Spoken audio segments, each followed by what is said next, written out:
बोलो सच्चे दरबार की जय। सबसे अच्छे दरबार की जय। बोलो शनिदेव महाराज की जय। बोलो साबिर प्यारे की जय। जय शनिदेव। जय शनिदेव। तो द घोस्ट एक रियल स्टोरी लगती है जो अमेरिका वालों ने बनाई। लोग कहते हैं कि हिंदुस्तान में ही भूत प्रेत क्यों होते हैं, क्योंकि आप कभी बाहर नहीं गए और बाहर का मीडिया यहाँ नहीं आता और आप इतनी भूतों की वीडियो नहीं देख पाते। जो बाहर की होती हैं वो बाहर ही चलती हैं, ठीक है ना। आप ज्यादा पत्रियाता शरीफ का खोल पाते हो, पाकिस्तान वाले का सबके चैनल नहीं खोल पाते हो। और उनके चैनलों के नाम इस तरह से होते हैं। बहुत सारे पास्टर्स विदेशों में भी प्रेत निकालते दिखाई देते हैं। वेस्ट इंडियन एक मूवी मैंने देखी थी, वो भी रियल थी। वो दो पास्टर खड़े होते हैं, हजारों लोगों को पास में कर लेते हैं और उनमें जिसको प्रेत होता है वो यीशु मसीह के नाम से जो है आगे चल के आता है। वो प्रेतों का ही संसार है। तो जब यीशु मसीह के नाम से प्रेत निकाले जाते हैं तो दुनिया में यूरोपियन देश जो यीशु मसीह से प्रभावित है और उनके नाम का जागरण करते हैं और उनके नाम को उनको मानते हैं, उनको पूजते हैं और गॉड के रूप में उनको जानते हैं, तो वो सारे भूत प्रेत से शुरू होते हैं और उनकी ज्यादातर तादाद वहां अपने गिरजाघरों में प्रेत निकलवाने जाती है और प्रत्येक गिरजाघर में प्रेत निकाले जाते हैं। जबकि भारत में प्रत्येक मंदिर में प्रेत नहीं निकाले जाते। तो प्रत्येक गिरजाघर में प्रेत निकाले जाते हैं, शैतानों को हाजिर किया जाता है, निकाला जाता है। और हम लोग ऐसी बुद्धि के मलिन है कि कोई हमें ये कह देता है कि इंडिया में भूत प्रेत होते हैं तो हम पागल हो जाते हैं। ऐसा नहीं है। हाँ, किसी एक विशेष वर्ग में ऐसा हो सकता है, जैसे सरदारों में सब लोग जो है गुरु ग्रंथ साहिब का पाठ करते हैं तो उनकी आत्मा कुछ ऊपर उठ जाती है बहुत सारे लोगों की, तो वो कभी भूत प्रेत की योनि में नहीं आती है और हमेशा उससे ऊपर उठी रहती है। और बुजुर्गों की अगर योनि में है तो वे सेवा करती है, बुजुर्ग बनने के बाद भी अपने अपने घर का पहरा देते हैं इस तरह से। तो सभी धर्म में एक जैसा होगा ऐसा भी नहीं है, ठीक है ना। और मुस्लिमों में आप जानते हैं कि ये भी नहीं कह सकते फिर हमसे ज्यादा कम पढ़े लिखे तो मुस्लिमों में भी मिल जाते हैं, ठीक है।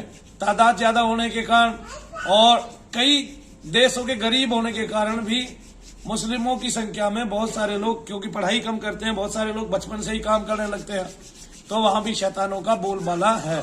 कोई देश मुश्किल से ही अछूता रहा होगा, वरना तो सब जगह भूत प्रेत है ही है और शैतान सब जगह हाजिर होते ही हैं। यीशु मसीह का तो शुरू और आरंभ जीवन का और खत्म समापन जीवन का शैतानों से ही रक्षा करने में लोगों की हुआ है। और इसके अलावा नैतिक बातें उन्होंने और उच्च शिक्षा उन्होंने संसार को बहुत ज्यादा मात्रा में प्रदान की, जिससे वो ईश्वरीय रूप में, अवतार के रूप में पूरी सृष्टि में जाने जाते। फिर ये कहना कि हिंदुओं में भी भूत प्रेत होते हैं, ऐसा नहीं है। ये तो गलत बात है, सीधी सीधी, ठीक है ना। और हम लोग अनपढ़ हैं, ऐसा भी नहीं है, क्योंकि हमारा उत्थान तो बहुत पहले का है और हमने हमारे पुराणों में भी, और वो बहुत सूक्ष्म सूक्ष्म बातें पहले से ही लिखी हुई है।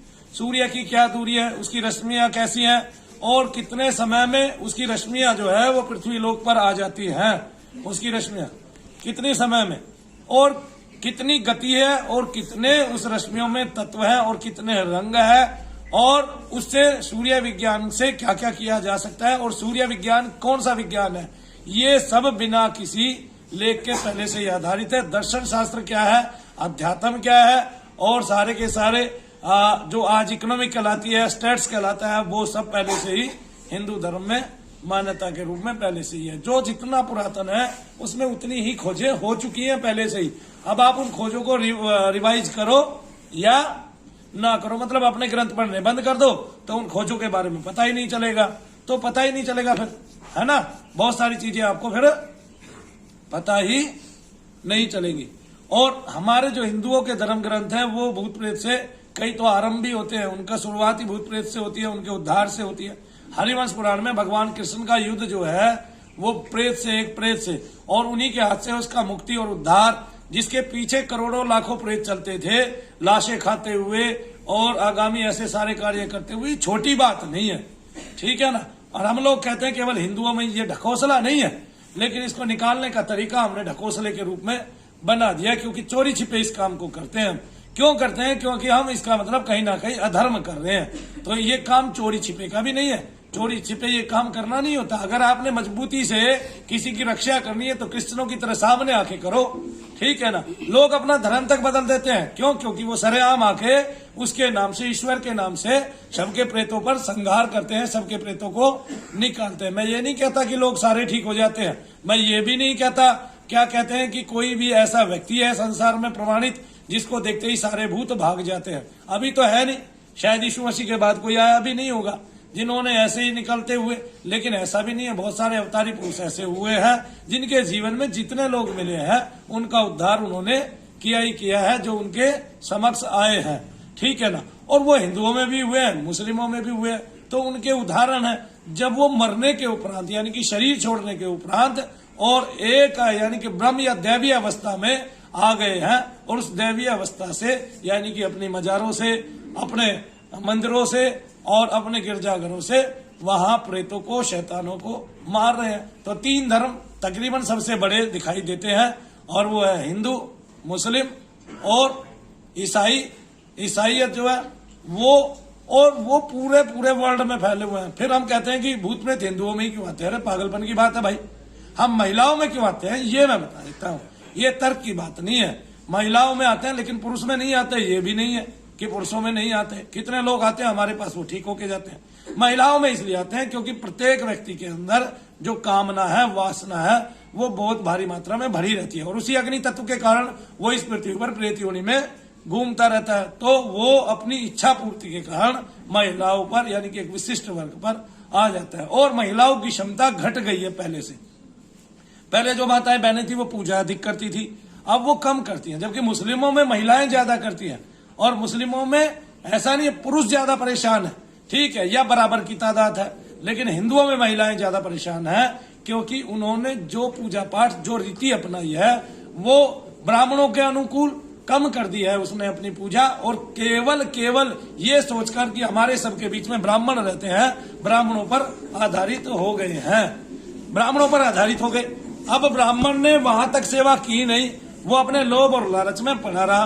तो अब क्या हुआ? अब प्रेतों की संख्या महिलाओं पर आने लगी, यानी कि भारतीय महिलाओं पर, हिंदू धर्म वाली महिलाओं पर आने लगी। उनकी पूजा में कमी रहेगी। उनके जो त्वरित देवता थे वो ब्राह्मणों ने ये कह के छुड़ा दिए कि आप महिला हैं, आप हनुमान जी की साधना ना करें। जबकि हनुमान जी को तो ना तो महिला से मतलब है, ना पुरुष से मतलब है।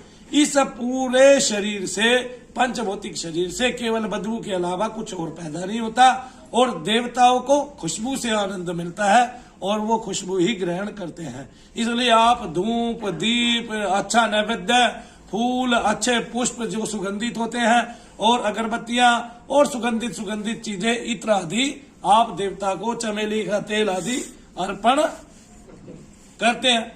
और इसमें भी आप देखो चंदन आदि का लेप करते हैं, है ना, और तांबूल में सुवासित मुख में पान रखते हैं, और गंगा जल, शुद्ध गंगा जल प्रदान करते हैं देवताओं को। तो फिर हमारा शरीर तो पंचभौतिक है, उसमें तो बदबू ही बदबू के अलावा और कुछ है ही नहीं, है ना, बदबू के अलावा और कुछ है ही नहीं। और जो लोग ब्रह्मज्ञानी होने का ढोंग करते हैं, मरने के बाद उनके शरीर से बदबू उत्पन्न हो जाती है ना। और जो रियल में ब्रह्मज्ञानी है, जैसे अमेरिका में 23 दिन तक एक पार्थिव शरीर एक महात्मा का रखा गया, उनको बोला योगानंद जी महाराज, वो 23 दिन तक मरे हुए भी मुस्कुराते रहे, और उनके शरीर से बदबू उत्पन्न नहीं हुई। तो ऐसा ही कबीरदास जी के बारे में पहले कहा जाता है कि वो पुष्प के रूप में बदल गए। ऐसे बहुत सारे संत हुए हैं जिनका यौगिक जो है, यौगिक क्रियाएं, जिनका योग जो है वो परमेश्वर से, ईश्वर से और ब्रह्म से सीधा हो गया, और फिर उनमें, उनके शरीरों में वो जो पंचभौतिक लक्षण है वो सदा के लिए शरीर के रहते हुए भी उनमें से गायब हो गए, और उनके जो शरीर है वो श्वासित हो गए। वैसे तो भगवान श्री कृष्ण की ही पद्मदेह ऐसी थी जिसमें से सुगंधियां छिटकती रहती थी, और जो सबका मन मोह लेती थी, जो उनके आकर्षण में आता था वो उन्हीं का हो जाता था, है ना। विश्वदानंद जी महाराज से एक महात्मा ने पूछा कि मुझे कुछ नहीं चाहिए, अपने ईश्वरीय दर्शन चाहिए, और हनुमान प्रसाद पोद्दार जी ने, और हनुमान प्रसाद पोद्दार जी को अपनी आंखों में ही उन्होंने भगवान कृष्ण को दिखाया। और उसके बाद जो उनके एक शिष्य हुए महामहोपाध्याय गोपीनाथ जी कविराज जी महाराज, उन्होंने एक बार जो है श्री कृष्ण गंध, देह गंध का जो है जिक्र किया, तो उन्होंने जो ग्रंथ में लिखे हुए थे तत्व, वो तत्वों का उन्होंने बताया कि हमारे श्रीमद् भागवत पुराण में भगवान श्री कृष्ण की देह से जो जो तत्वों का मिश्रण और उस गंध से आता था वो तत्व उन्होंने गिनाए, और उन तत्वों के गिनाने से उन्होंने उन सब तत्वों का आकर्षण करके वही गंधी वही सुगंधी उत्पन्न कर डाली, और उससे पूरा का पूरा उनका जो ग्रह था गोपीनाथ कविराज जी महाराज का, वो पूरा का पूरा सुवासित हो गया, और वो सारा का सारा वातावरण जो है आनंदित और आनंद मग्न हो गया। कितनी बड़ी बात है। अब ये कहें कि भूत प्रेत इस संसार में नहीं है, इस बात को कोई टाल नहीं सकता। अगर नहीं है, 10 आदमी ढोंग कर रहे हैं, ठीक है, तो फिर वे कभी ना कभी खत्म हो जाते। लेकिन ये ना तो ढोंग का सवाल हुआ, ना ढकोसला हुआ, और ना अंधविश्वास हुआ। इसलिए हर मंदिर पर भीड़ भर गई। क्यों? क्योंकि लोग तो दुखी हैं, मूल में उनके लिए काम करने वाला कोई नहीं है। बंद होना चाहिए। क्या बंद होना चाहिए? कि ऐसा व्यक्ति जो शमशान में जाकर किसी भी तरह की बलि देता है, अगर ये पकड़ा जाए तो उसको 1 साल का कठोर कारावास मिलना चाहिए। कोई व्यक्ति अनावश्यक रूप से बिना किसी वजह से अगर शमशान में 5 बार महीने में जाता है, उसको भी पकड़ा जाए और वो वहां बैठ के ओम नमः शिवाय ओम का जाप नहीं करता है या धर्म के अनुकूल आचरण नहीं करता है, उस पर भी कम से कम 2 लाख रुपए का जुर्माना होना चाहिए। ठीक है। जो व्यक्ति किसी चौक चौराहे पर कुछ भी रखता पाया जाता है, उस पर भी 50,000 रुपए का जुर्माना होना चाहिए। कोई भी व्यक्ति बंद एकांत कमरे में बिना किसी सबूत के, बिना किसी वजह के अगर लोगों को देखता इस तरह से पाया जाता है, उस पर भी कुछ ना कुछ जुर्माना होना चाहिए। कोई भी किसी को धर्म के अनुकूल नहीं, धर्म के विपरीत अगर किसी को कोई टोटका बताता है, उस पर भी जुर्माना होना चाहिए। कोई भी व्यक्ति अगर छिपकर किसी को शमशान में बुलाकर और वहां यज्ञ करता है, तो उस पर भी जुर्माना होना चाहिए। धर्म के अनुकूल जो आचरण नहीं करे, तो उन पर सब पर जुर्माना होना चाहिए। कोई भी व्यक्ति भगवान का नाम न लेकर किसी अन्य का नाम लेकर और भूत प्रेत को निकालता है, तो उस पर भी जुर्माना होना चाहिए। अन्य का मतलब प्रेत को पुकार कर, प्रेत का नाम लेकर, शैतानों का नाम लेकर अगर इस तरह कार्य करता है, तो उस पर भी जुर्माना होना चाहिए। लेकिन भूत प्रेत नहीं होते, ऐसा संसार नहीं कह सकता। मैंने तो लोगों की मुठ्ठियां हिलवा के पढ़े लिखों की ये दिखा दिया है कि प्रेत आता है, आपकी मुट्ठियों तक में उसका वास हो सकता है और वो आपके शरीर में कैसे कंपन करता है, ये दिखा दिया। लेकिन क्या भूत प्रेत इससे परे भी है? हाँ है। कैसे है? कि बहुत सारे लोगों में संकल्पों की कमी होती है और उनके पुराने जन्म के भी जो संकल्प विकल्प हैं, वे इस जन्म में उनके आगे आते हैं, आड़े आते हैं, क्योंकि उनके संकल्प अच्छे नहीं रहे हैं। ईश्वर ने तो अपने एक अच्छे संकल्प से सृष्टि की रचना कर दी, और जो उनके संकल्पों से जब सृष्टि की रचना हुई है, तो उसमें अच्छा भी बना और बुरा भी बन गया। तो संसार में अच्छा भी है, बुरा भी है, मानव है तो प्रेत भी है। और प्रेतों की जो व्याख्या है, वो हमारे तुलसीदास जी महाराज ने बहुत अच्छे से की है। उन्होंने बताया किन्नर भी होते हैं, उन्होंने बताया भूत प्रेत भी होते हैं, पिशाच भी होते हैं, राक्षस भी होते हैं और बेताल भी होते हैं, चुड़ैले, डाकनी, शाकनी सब होती है। सब जिक्र उन्होंने किए हैं, है ना। और प्रेत पिशाच निकट नहीं आवे, भूत पिशाच, भूत की भी संज्ञा उन्होंने नाम दे दिया। हालांकि भूत भगवान किसको कहते हैं? हम सबको ही भूत के रूप में कहते हैं, लेकिन उन्होंने भूत की भी संज्ञा, क्योंकि ये एक प्रचलित शब्द था हमारी भाषाओं में, तो प्रेत को भूत की भी संज्ञा उन्होंने प्रदान कर दिया। ठीक है ना। लेकिन हमारे पुराणों में प्रेत जिक्र मिलेगा, ना कि भूत। और भूत अगर जिक्र मिलेगा तो इस पंचभौतिक भूत के लिए, यानी कि शरीर के रूप में उसका जिक्र प्राप्त होगा। तो ऐसे हम लोग जो है इसकी अवहेलना करेंगे। अंधविश्वास क्या है? कि हम सबका अंधा विश्वास है भगवान में, हमारा भूत में अंधा विश्वास नहीं है। भूत को तो हम निकालने आए हैं, अगर उसमें विश्वास होता तो हम उसको रखते अपने पूरे जीवन भर साथ। लेकिन जो संकल्प है, विकल्प है, वो हमें अच्छे बनाने पड़ेंगे। इसके पीछे क्या है कि मैं आपको नाम लेना सिखाता हूँ। पूरा दिन बैठ के नाम लीजिए, अपने उस ईश्वर को ही साक्षी मान लीजिए या मनु भैया को साक्षी मानिए, जिससे आपका नाम केवल आपके प्रेत को उतारने में लगे। लोग क्या करते हैं, आजीवन पाठ करते रहते हैं और वो फिर कहते हैं कि हमें प्रेत क्यों लगा। प्रेत इसलिए लगा क्योंकि हमने आजीवन पाठ इसलिए नहीं किया कि हमें प्रेत ना लगे। हमने आजीवन जो पाठ किया वो इसलिए किया है कि हमारा जो आत्मा है वो ऊपर उठे और उसके संकल्प विकल्प डूब जाए, अच्छे संकल्प रह जाए और बुरे संकल्प खत्म हो जाए, जिससे सृष्टि जो है और हमारा जो आत्मा है वो इस पूरी सृष्टि के अंदर बहुत सुवासित अनुशासन सहित होकर जो है यहाँ विचरण कर सके और ईश्वर की महिमा को, उसकी दैवीय प्रकृति को, उसकी माया का भी स्वाद रसास्वादन ले सके। माया में भी रस है, अगर नहीं होता तो भगवान इतनी अच्छी सृष्टि नहीं उत्पन्न करते। तो मानव जो है इस सृष्टि में माया में आकर अपने ईश्वर की प्राप्ति के लिए जब बेताब होता है तो इस माया के स्वाद का पता चलता है कि ये फीका पड़ता जा रहा है और वो चीजें अच्छी लगती जा रही हैं जो ईश्वर है। तो इस माया के अंदर कण कण में हम फिर अपने उस ईश्वर का वजूद देखते हैं और कण कण में उसके दर्शन कर लेते हैं।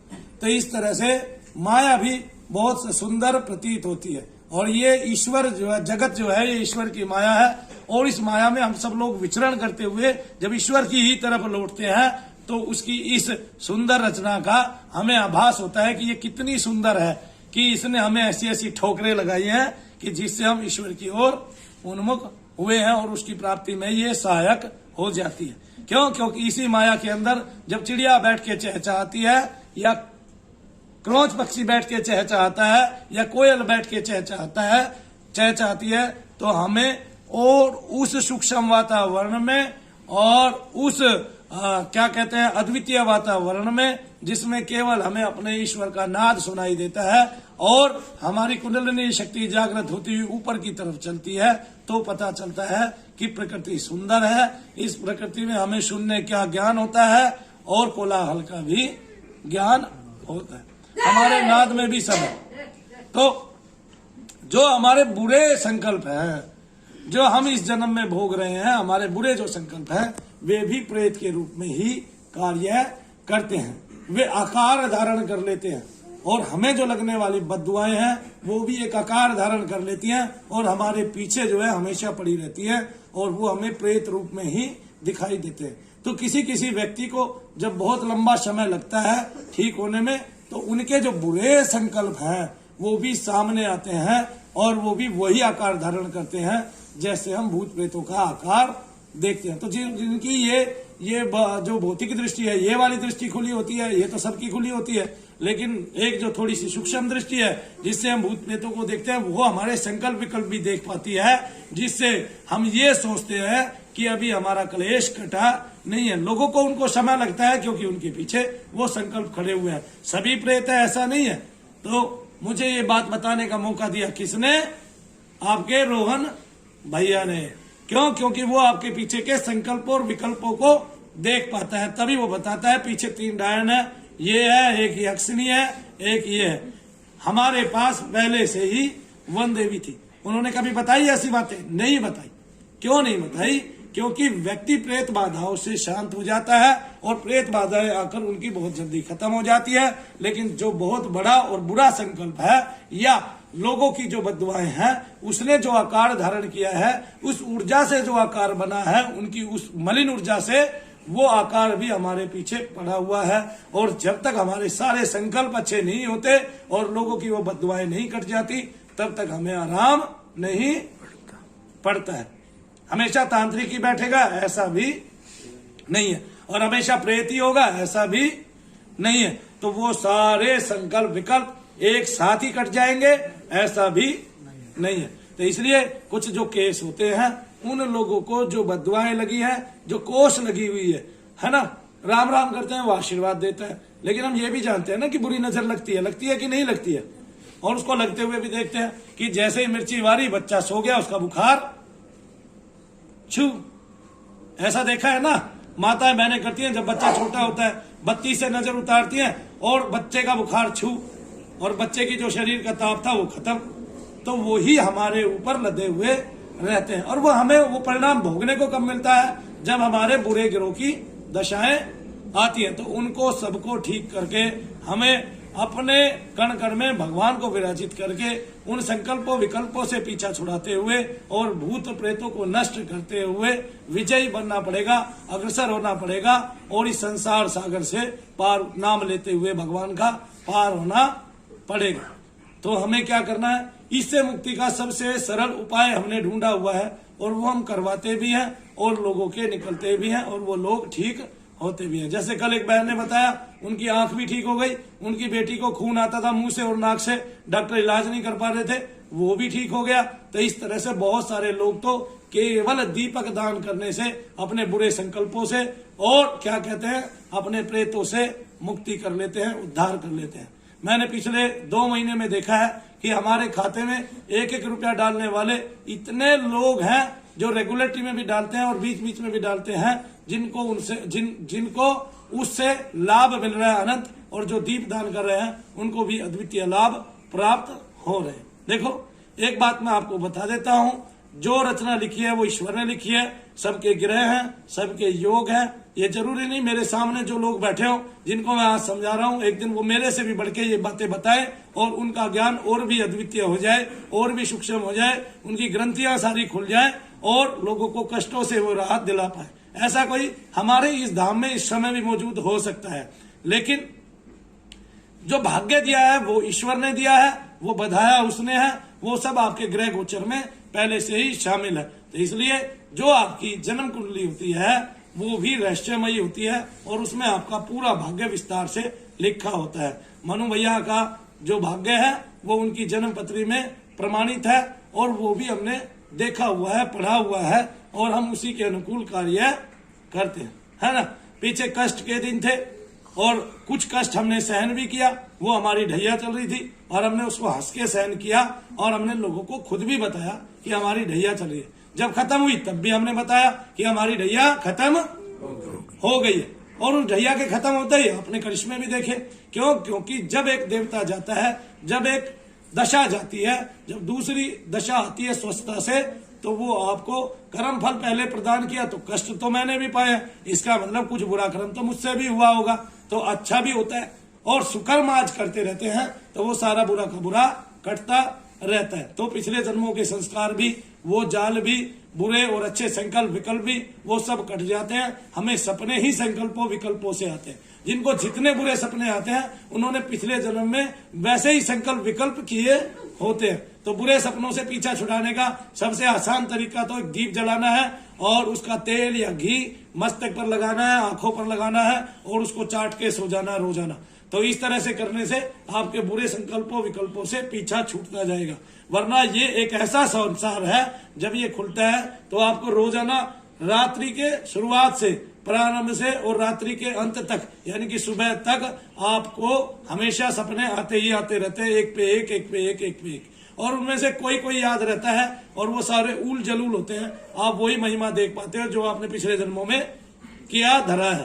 तो वो संकल्प विकल्प मन में हमेशा साथ चलते हैं। आप संकल्पों विकल्पों से रहित बने, आप हमेशा ईश्वर की ओर उन्मुख हो और हमेशा अपने श्वास को आते जाते देखें। ये श्वास उस ईश्वरीय महिमा का एक अंश है जो आपके शरीर में, आपकी इस बांसुरी में, ये भगवान की बांसुरी है ये शरीर, और इसमें कितने चक्र हैं? 7 चक्र है। ब्रह्मरंध्र से लेकर नीचे के 6 चक्रों में से ऊपर से वो फूंक मारते हैं, वो फूंक होती हुई जाती है वापसी और आगे, और इससे एक आवाज उत्पन्न होती है। ये भगवान कृष्ण की बांसुरी है, उनके हाथ में ऐसे रखी हुई है। ये आपका ही शरीर है, ये बांसुरी नहीं है, ये आपका ही शरीर है। इसमें 7 छिद्र हैं, एक आगे और 6 पीछे। ये बजती है, जब ये बजती है तो कभी कांसर जैसी आवाज निकालती है, जब ये बजती है तो कभी बांसुरी की तरह आवाज निकालती है, जब ये बजती है तो कभी घुंघरुओं की तरह आवाज निकालती है। इसकी आवाज इतनी मनमोहक है कि एक दिन आप इसको सुनते सुनते ईश्वर में ही समा जाते हो। तो उन 6 चक्रों के माध्यम से जब कुंडलिनी शक्ति ऐसे होती हुई ऊपर नीचे जाती है तो वो श्वास रुक जाता है, आप अपनी सुध बुध खो बैठते हो। उसको सुनते सुनते, ये ईश्वरीय बांसुरी है जो ये शरीर है, इसको सामान्य ना समझे। और ये सामान्य इसलिए भी नहीं है कि भगवान इसमें खुद ही फूंक मार रहे हैं, और उसका आवागमन आपके शरीर में हो रहा है। हम सारे कार्य अपने हाथ पैरों से करते हैं, सारी ऊर्जा हम अपने आप को ऐसे सोचते हैं कि हम ही ने खा खा के दी है, लेकिन एक ऊर्जा ऐसी है जो इस शरीर में घुसती है, वो वायु के रूप में, वो भगवान का खुद का मुख से निकला हुआ वायु है, और वो इस शरीर के भीतर तैरता रहता है श्वास के रूप में। हम श्वास लेते हैं, क्या हम श्वास लेते हैं? नहीं, श्वास कोई और देता है। कौन देता है?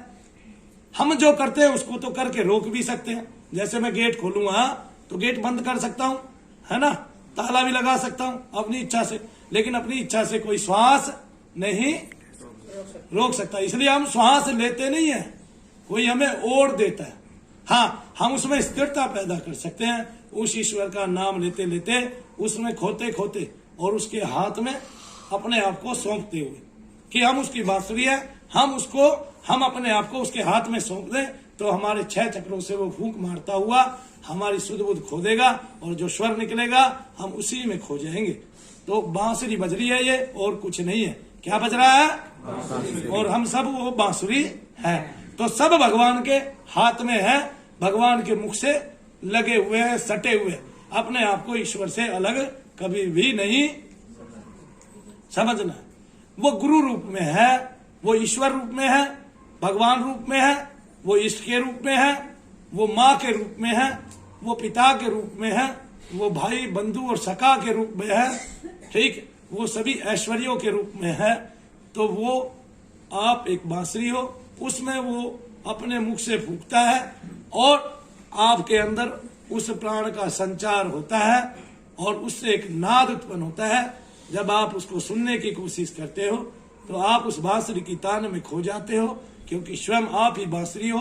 अपने ही शब्द में आपने खोना है, जो शब्द आपके अंदर से उत्पन्न है उसी को राधा स्वामी सुनाते हैं, और फिर जो राधा है वो उठती हुई आज्ञा चक्र में अपने स्वामी से मिल जाती है, और अंतिम समय में ब्रह्मरंध्र से इस संसार से मुक्ति लेती है, सदा सदा के लिए आजाद हो जाती है।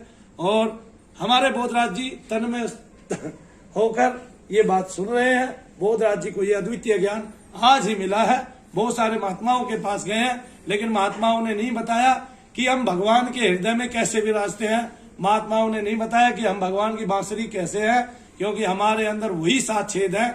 यहाँ से भगवान फूंक मारते हैं, और यहाँ से वो चलता हुआ कहाँ तक आता है? मूलाधार तक आता है। और जब वहां फूंक पड़ती है, एक नाद उत्पन्न होता है, वो नाद हमारी आवाज है। उसी को हम सुनते सुनते ईश्वर में खो जाते हैं, और उसकी प्राप्ति अपने आप हो जाती है। लेकिन ईश्वर की प्राप्ति जब शरीर में रहते हैं, जैसे समाधि भंग होती है, व्युत्थान होता है, हम वापसी इसी संसार में करते हैं।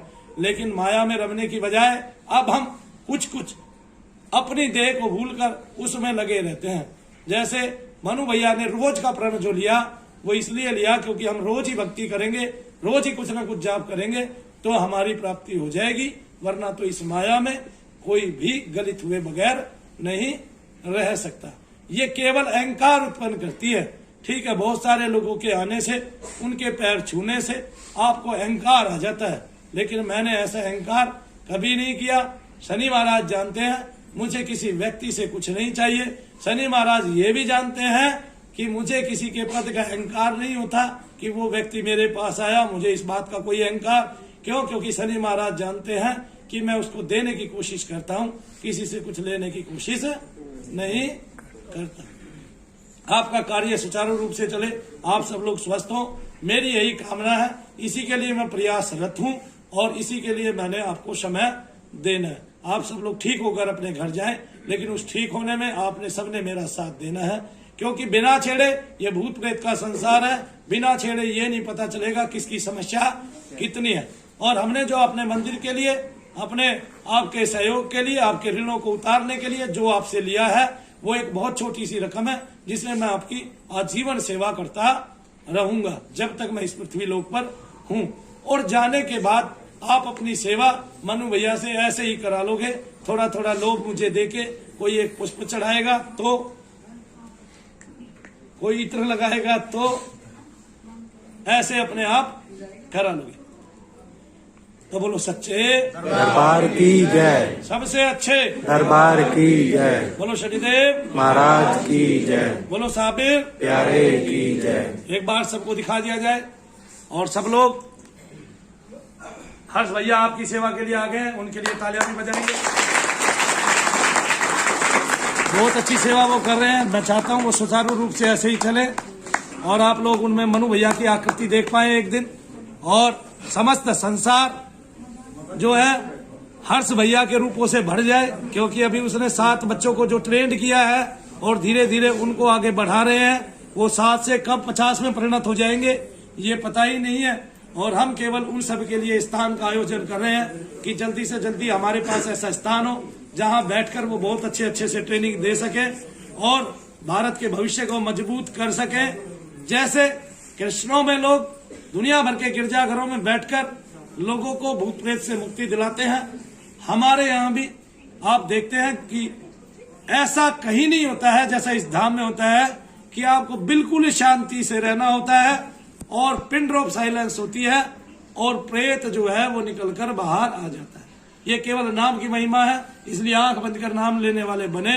ओम नमः शिवाय ओम का जाप करें, या आपका इष्ट मंत्र जो भी हो उसमें ओम आगे लगाएं, ओम पीछे लगाएं, क्योंकि ओम प्रणव है। और प्रणव ऐसे है कि जैसे चावल जब तक छिलके वाला होता है तभी तक उसमें से बीज रूपी पौध उत्पन्न होती है, और इस छिलके से वो चावल का अंश जो उत्पन्न होना है, जिससे बीज उत्पन्न होना है, जिससे पौध बननी है, वो इस बाह्य वायु की मलिनता से बच सके, आपको मंत्र शक्ति का आभास हो सके और पूर्ण रूप से आपका हृदय कमल ईश्वरीय नाम की ऊर्जा से खिल सके, आपका ओरा, आपका तेज बढ़ सके, आपके बुरे संकल्प विकल्प हट सके, आप पर लगी हुई दुनिया की बद्दुआएं हट सके और आप केवल आशीर्वादमयी दुनिया में जी सके और ईश्वर का भी वरद में हस्त आपके सर पर हो। जय शनिदेव, जय शनिदेव।